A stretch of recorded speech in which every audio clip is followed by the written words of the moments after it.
எல்லோருக்கும் வணக்கம். இதுவரை நடந்துட்டு இருந்த இந்த 7 நாள் பிரம்ம முகூர்த்த ப்ரோகிராம் 14 டேஸ் பிரம்ம முகூர்த்த ப்ரோகிராமா இந்த பேட்ச் வந்து நம்ம சேஞ்ச் பண்ணியிருக்கோம். எப்ப நடக்க இருக்கு அப்படின்னு சொல்லி பாத்தீங்கன்னா நவம்பர் 3 டு நவம்பர் 16 வரைக்கும் நடக்க இருக்குது. ஸோ நிறைய பேர் நீங்க கேட்டுக்கொண்டதன் பேரில் கிட்டத்தட்ட ஒரு 21 நாள் வேக்கப் சேலஞ்ச் பண்ணீங்க அண்ட் 10 டேஸ் சந்திரகிருஷ்ணா சேலஞ்ச் பண்ணீங்க. ஸோ பிரம்ம முகூர்த்தம் மட்டும் ஒரு 7 டேஸ் மட்டும் தான் உங்க கூட பயணம் பண்ற மாதிரி இருக்கு, கொஞ்சம் நாள் அதிகமா பயணம் பண்ற மாதிரி தான் நல்லா இருக்கும் அப்படின்னு சொல்லி கேட்டதுனால இந்த பேட்ச் வந்து 14 டேஸா நம்ம சேஞ்ச் பண்ணிருக்கோம். வித் சேம் ஃபீஸ் 7 டேஸ்க்கு என்ன இருந்ததோ அதே ஃபீல தான் நம்ம 14 டேஸ் நடத்துறோம். ஸோ லிமிடெட் சீட்ஸ் மட்டும் தான் அவைலபிள் இருக்குது. நீங்களும் இந்த ப்ரோக்ராம்ல கலந்துக்கணும் அப்படின்னா லிங்க் டிஸ்கிரிப்ஷனும் அண்ட் ஃபர்ஸ்ட் கமெண்ட்லயும் இருக்குது, கிளிக் பண்ணி ஜாயின் பண்ணிக்கலாம். அதே மாதிரி இந்த 14 நாள் என்ன மாதிரியான ஸ்கெடியூல்ஸ்ல ரன் ஆக போகுது அப்படின்றத அந்த லிங்க்லயே நீங்க பார்த்து தெரிஞ்சுக்கலாம். அழைக்கிறான் மாதவன். இப்போ மறுபிறவி அப்படின்னு இருக்குது. இப்போ நம்ம இந்த ஜென்மத்துல இப்போ இந்த பிறவி எடுத்ததுல நம்ம படுற கஷ்டங்கள் இதுக்கெல்லாம் போன ஜென்மத்துல பண்ண கர்மா தான் காரணம் அப்படின்னு சொல்றாங்க. அப்ப அந்த கர்மாவை நம்ம அனுபவிச்சுட்டு தான் போயாகணும் இந்த ஜென்மத்துல. அப்படி இருக்கும்போது அப்ப நம்ம ஜாதகம் ஜோதிடம் பார்த்து அதுக்கு பரிகாரம் பண்ணிக்கிட்டோம்னா அப்ப அந்த கர்மாக்களை வந்து நம்ம கழிக்கணுமா இல்ல கழிக்க தேவையில்லைங்க?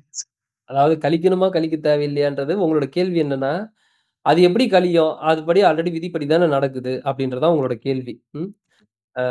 இத பத்தி நான் ஆல்ரெடி ஒண்ணு போட்டிருக்கேன். விதியா மதியா வெல்லலாமா அப்படி எல்லாம் விதிப்படி தான் நடக்குதுன்னா ஏன் நான் இறை வழிபாடு எனக்கு அப்படின்றத அத பத்தி போட்டிருக்கேன். அதான் நான் இந்த கிளாஸ்ல கூட சொன்னேன். நடக்கக்கூடிய விதி நடந்தாலும், இப்போ ஒரு வண்டியில போறீங்க, டூ வீலர்ல போறீங்க, இல்ல கார்ல போறீங்க. முன்னாடியே இந்த அடுத்த வந்து ஒரு வளைவு ஒண்ணு வருது அப்படின்னு முன்னாடியே ஒரு சைன் போர்டு ஒண்ணு இருக்கும். அடுத்து ஸ்பீட் பிரேக்கர் வரப்போகுது அப்படின்னா ஒரு சைன் போர்டு இருக்கும். எதுக்கு இப்ப அந்த சைன் போர்டு? வரப்போற போர்டு வரக்கூடிய ஸ்பீட் பிரேக்கர்ல அவனே ஏறி இறங்க தானே போறான். ஆனா ஏன் ஒரு சைன் போர்டு வைக்கிறாங்க? முன்கூட்டியே இந்த மாரி ஒரு விஷயம் இருக்குன்றத உணர்த்துறாங்க. இப்போ சில நேரத்துல வெதர் பார்க்குறீங்க. இன்னைக்கு மழை வருவதற்கான வாய்ப்பு இருக்கு. இப்ப என்ன பண்ணுவீங்க நீங்க? கையில கொடை கொண்டு போறதுக்கு ஒரு வாய்ப்பு இருக்கு இல்லையா? கையில கொடை கொண்டு போவீங்க. இல்ல 6 மணிக்கு மேல மழை பெய்ற அதிக கனமழை பெய்யறதுக்கான வாய்ப்பு இருக்குன்னா, ஒரு 6 மணிக்கு முன்னாடி வீட்டுக்கு ரீச் ஆகுறதுக்கான ஒரு வழி என்னவோ அத பார்த்துப்பீங்க. இல்ல இந்த டைம்ல பெரிய புயல் உருவாகுது அப்டின்னா, வெளிய போகுறதே தவிர்த்துப்பீங்க. அப்ப என்னன்னா லைஃப்ல நடக்கக்கூடிய ஒரு விஷயமும் நமக்கு முன்னாடி இந்த மாதிரியான ஒரு விஷயங்கள் நடக்க போகுதுன்னு தெரியும்போது, கொஞ்சம் கவனமாக இருந்து செயல்படலாம். நான் சொல்ற விஷயத்த கரெக்ட்டா நோட் பண்ணிக்கணும். கவனமாக இருந்து செயல்படலாம். கவனம் அப்டின்றது நான் அவேர்னஸ பத்தி பேசுறேன். அந்த அவேர்னஸ் உண்டாகும்போது, இந்த விதி மதியால் வெல்ல முடியும். அததான் நான் எப்பயுமே சொல்றது என்னன்னா, வெல்ல முடியுமான்னா வெல்ல முடியும். வெல்ல முடியாதா? அப்டின்னா வெல்ல முடியாது. திருவள்ளுவர் 2த்தையுமே பேசியிருப்பார். அதனால தான் சில பேருக்கு ஒரு குழப்பம் வரும். அம் அதாவது தெய்வத்தால் ஆகாதெனினும் முயற்சி தன் மெய் வருத்த கூலி தரும்னு ஒரு திருக்குறள்ல சொல்லியிருப்பார். இன்னொரு திருக்குறள்ல அ நுண்ணிய நூல் பல கற்பினும் மற்றொன்றன் உண்மை அறிவே மிகும்ன்றார். நீ என்னதான் நூல்கள் படிச்சாலும் உன்னோட அறிவுக்கு எது எட்டுமோ, உன்னோட விதிப்படி எது இருக்குமோ அதுதான்டா நடக்கும்ன்றாரு. அப்ப என்ன இதுல நான் எத எடுத்துக்கிறேன்னு சொல்லி பார்த்தா 2த்தையுமே எடுத்துக்கலாம். மாற்றவும் முடியும்ன்றதும் உண்மை, மாற்ற முடியாததுன்றதும் உண்மை. எப்படி 1த்துக்கு 2 பதிலா இருக்க முடியும்னா, அவனோட நிலைய பொறுத்தது.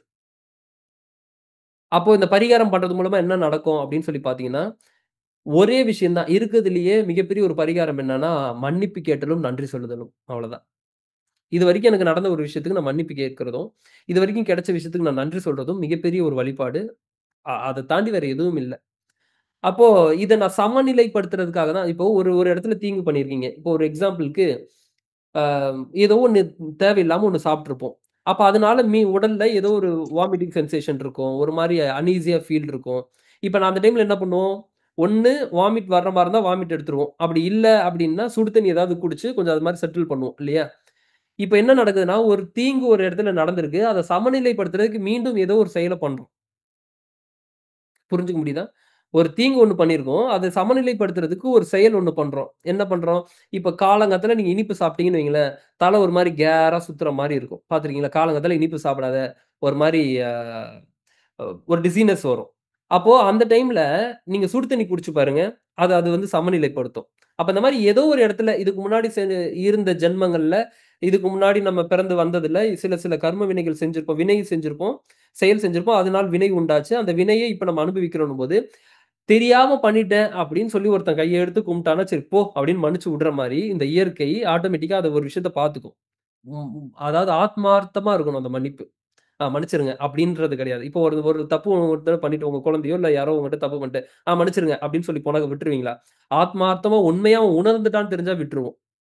அந்த மாரி இயற்கையும் எப்படின்னா, செய்த தவறுக்கு நிச்சயமாக அதுக்கு உண்டான வினை உண்டு, நடக்கும்.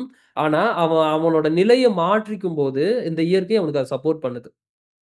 அப்போ கிரகங்கள் எப்படி வேலை செய்யுது அப்படின்னா, அந்தந்த சில விஷயங்கள நீங்க போய் இப்ப பரிகாரமா பண்ணும்போது, இப்ப வஸ்திர தானம் குடுங்க.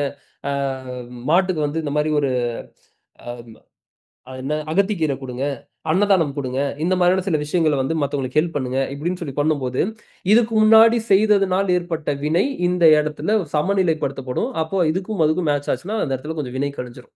இத பத்திலாம் தான் நம்ம இப்ப நீங்க கேட்கக்கூடிய கேள்விலாம் எனக்கு ரொம்ப ஆழமான கேள்வி. இதுல தான் எனக்கு ஆக்சுவலி இந்த விஷயத்தையே நான் லேர்ன் பண்ண ஆரம்பிச்சேன். எல்லாம் விதிப்படி தான் செயல்படுதுன்னா, எதுக்கு எங்க அப்பா ஜாதகம் பார்க்குறாரு? எதுக்கு ஒரு ஒரு விஷயத்தையும் சொல்றாரு? நம்ம ஏன் இன்னொருத்தவங்களுக்கு சொல்லணும்? இப்படின்னு கூடிய கேள்வியில இருந்து தான் எனக்கு இந்த மொத்த விஷயமும் பிறந்தது. உங்களோட கேள்வி சூப்பரான கேள்வி. பட் இத மாற்ற முடியும், மாற்ற முடியாது. 2மே மனிதன் அந்தந்த நிலையை பொறுத்ததுன்றது தெரிஞ்சுக்க. அப்போ பரிகாரம் பண்ணி ஒரு விஷயத்த மாத்திக்க முடியுமானா, ஏகப்பட்ட விஷயங்கள் பண்ணியிருக்காங்க. ஏகப்பட்ட விஷயங்கள். ரசமணி போட்டதுக்கப்புறம் என்ன மாரியான டிஃபரன்ஸு? அவங்களோட மூலிகை போட்டதுக்கப்புறம் என்ன மாரி டிஃபரன்ஸ்? அது அவங்களோட விதிக்குள்ளேயும் இருக்கணும். இருக்கும்.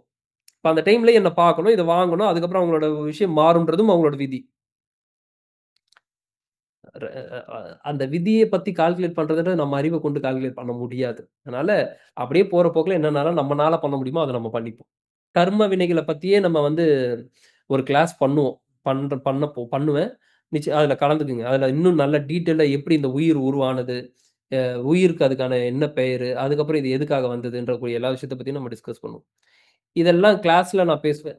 இந்த பிரம்ம முகூர்த்த வேக்கப் சேலஞ்சுலயோ அந்த மாரி இருக்காது. அத பத்தி பேசுறதா இருந்தாலும் டச் பண்ணி பேசுவேனே தவிர, முழுமையா நீங்க கிளாஸ்ல அதுக்கு ஒரு பெரிய டைம் உங்கள உட்கார வச்சு, சில ப்ராசஸ் பண்ணி நான் பண்ணுவேன். இன்னும் ஒரே ஒரு கொஸ்டின் சார்.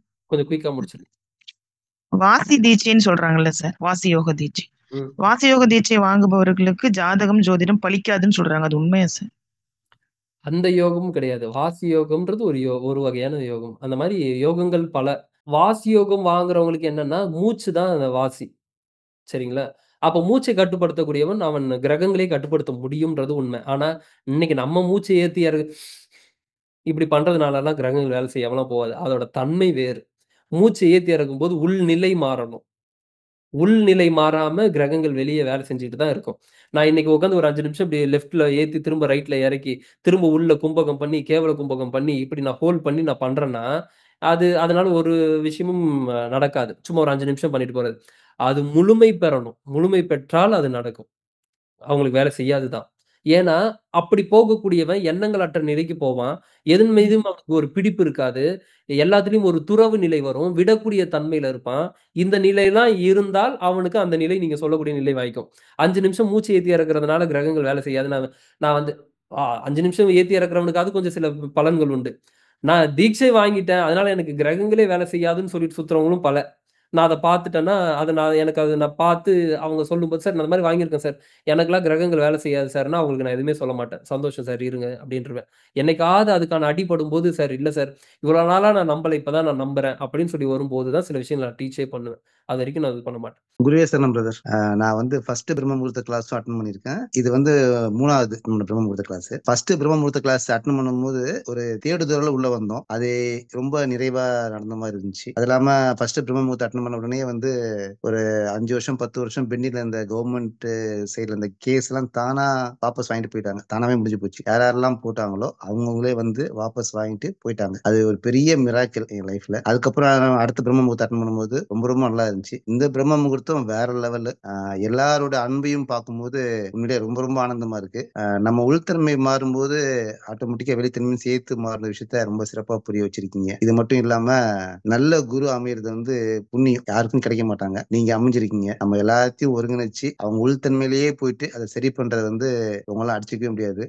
எல்லாருமே வந்துட்டு மிஸ் பண்றோம், ஃபீல் பண்றோம் நாங்க. உண்மையிலேயே நான் மிஸ் பண்ணவே இல்ல. ஏன்னு கேட்டா கனெக்டடா தான் இருக்கும்னு நான் ஃபீல் பண்ணிட்டு இருக்கேன். எங்க இருந்தாலும் சரி, உங்க கூட எல்லாம் கனெக்டடா தான் இருக்கும் ஃபீல் பண்ணிட்டு இருக்கோம். உங்க கூட இந்த டிராவல் பண்ண இந்த டைம் இருக்கு இல்லைங்களா? ரொம்ப ரொம்ப ரொம்ப லைஃப்ல முக்கியமான தருணங்கள்ல மறக்க முடியாத தருணம் இதுவும் ஒண்ணு. அது பண்ண நம்ம ரொம்ப சேஃபா கிட்டத்தட்ட வந்து ஒரு இறைவனோட கைக்குள்ள இருக்கிற மாதிரி ஒரு ஃபீல் வருது. எல்லாரையுமே வந்து வந்துட்டு ஒரு நல்ல குருவோட தன்மை என்ன எப்படின்னா, அந்த கூட இருக்கவங்களையும் குருத்தன்மைக்கு உயர்த்துவதா இருக்கும். அந்த வேலையை ரொம்ப சிறப்பா பண்ணிட்டு இருக்கீங்க. இத்தனை பேரோட அன்பை சம்பாரிச்சிருக்குது. நாங்களாம் ஃபர்ஸ்ட் வந்து பார்க்கும்போது அப்படிதான் நினைச்சோம். எப்பெல்லாம் டைம் கிடைக்கும் போது நம்ம இவரை பார்ப்போம், உங்களை மீட் பண்ணுவோம், குருஜியை மீட் பண்ணுவோம் அப்படின்னு நினைச்சிட்டு இருப்போம். இப்போ வந்து உங்க கூடயே தான் இருக்கும்ன்ற ஃபீல் எப்பவுமே இருந்துட்டே இருக்கு. ஏன்னா சரியான டைம்ல எங்கேயாச்சும் மிஸ் ஆகும்போது ஒரு கைட்னஸ் கிடைச்சிருது. அது எல்லாமே வந்து உங்களோட வழிகாட்டுதல் தான். ரொம்ப ரொம்ப நன்றி. இன்னைக்கு வந்து கொஞ்சம் சொல்லுவோம் தான் பேசினேன். சொன்னா நிறைய சொல்லலாம், உங்களுக்கே தெரியும். ஒரு நாள் ஃபுல்லா கூட பேசலாம். ரொம்ப ரொம்ப நன்றி ப்ரோ. குருவே சரணம்.